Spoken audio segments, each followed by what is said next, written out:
Some people work selflessly, sacrificing themselves for their identity, their community, and the upliftment of society. This line aptly applies to the selfless and great warrior Barbarik, who, if so desired, could end the Kurukshetra war in just 1 minute.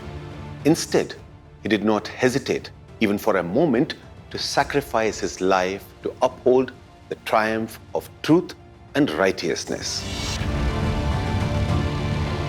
Let's explore the story of this brave warrior Barbarik, the reason he is known as Baan Dhari, meaning the one with 3 arrows, and the amazing events that subsequently led to him being worshipped as Khatushyam.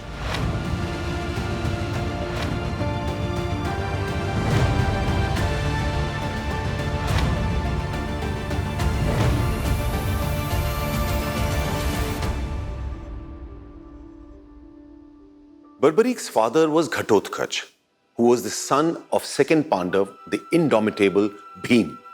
Barbarik not only received training in warfare from his mother Morvi, but also learned to live by certain guiding principles of life. He was a powerful warrior, so his mother taught him to always stand by the weak and oppressed. Barbarik's skills as a warrior impressed Lord Shiva immensely, and he granted 3 special arrows as a boon. This is why he is also known as Baan Dhari. Additionally, he received a special bow from the Agni Dev, the god of fire. The Kurukshetra war had already been announced.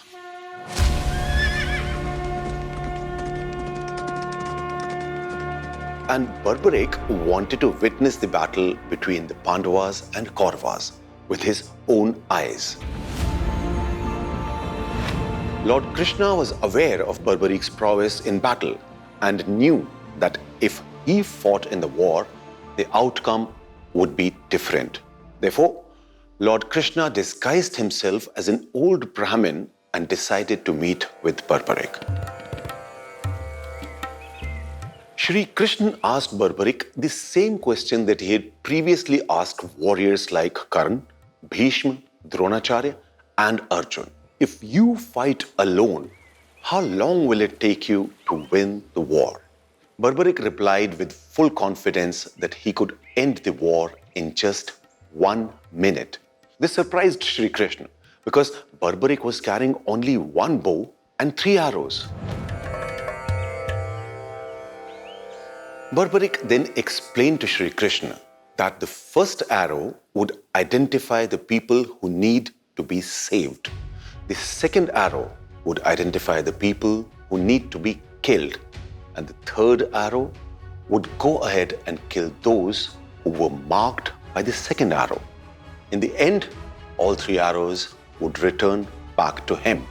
And in this way, he could end any battle in just 1 minute. Shri Krishna was curious to verify Barbarik's claim and asked him to mark all the leaves of the tree under which they were standing. While Barbarik was preparing for the task, Krishna surreptitiously took 1 leaf from the tree and placed it beneath his foot without Barbarik's knowledge. As soon as Barbarik released the first arrow, it marked all the leaves of the tree and eventually started revolving around Lord Krishna's feet. Krishna then asked Barbarik the reason for it. He replied that a leaf must be underneath the Lord's foot. As Krishna lifted his foot, the arrow shot ahead and marked the remaining leaf too. Lord Krishna then inquired about his preference in the war. Barbarik explained that since the Kaurava army was mightier than the Pandava army, then, as per the promise to his mother, he would stand by the Pandavas. Lord Shri Krishna then explained to him the consequences of the promise he made to his mother and how they could affect the outcome of the battle. Since Barbarik was the most powerful warrior amongst all the armies, whichever side he joined, the opposing army will automatically be weakened. if he were to take side with the Pandavas, the Kauravas would become weak. And going by the promise made to his mother, he would have to start fighting on behalf of the Kauravas to support the weaker side. In this way, he will end up oscillating between both sides throughout the war and will end up destroying both armies. After this, Lord Krishna said something that in many ways determined the outcome of the Kurukshetra war. He said that in this righteous war, there is a need for a great warrior who can sacrifice his own head to sanctify the battlefield. And that great warrior can only be Barbarik and no one else. Upon hearing this, Barbarik understood that this was not just an old man, but a divine being. He requested the old man to reveal his true identity. Lord Sri Krishna accepted Barbarik's prayer and appeared in front of him in the celestial Vishwaroop form of Lord Vishnu.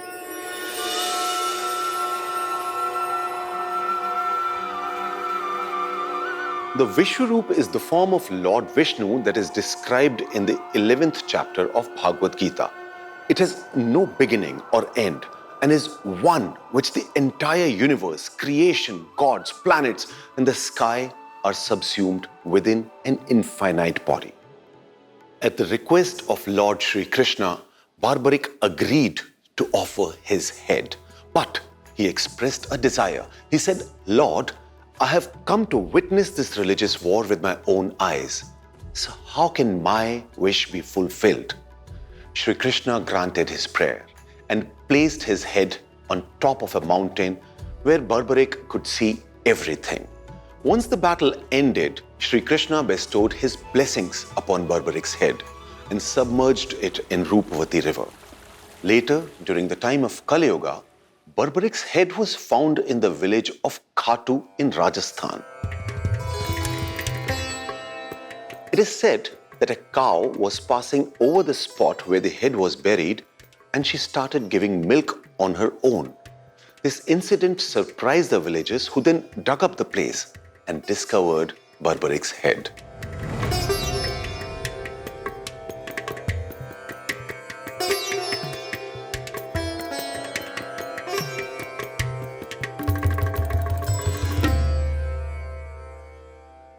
Today, Barbarik is worshipped as Lord Khatushyam.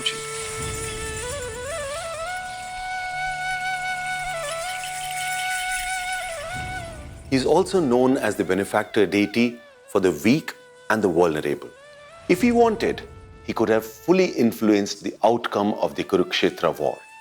But he chose to be the protector of dharma and proved that he was not only a brave warrior, but also an upholder of truth and righteousness.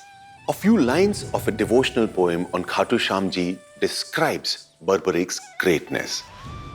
उसका प्रण था कि रण में निर्बल का ही साथ निभाऊंगा, धर्म अधर्म से न विचलित हो, बस निर्बल को जीत दिलाऊंगा।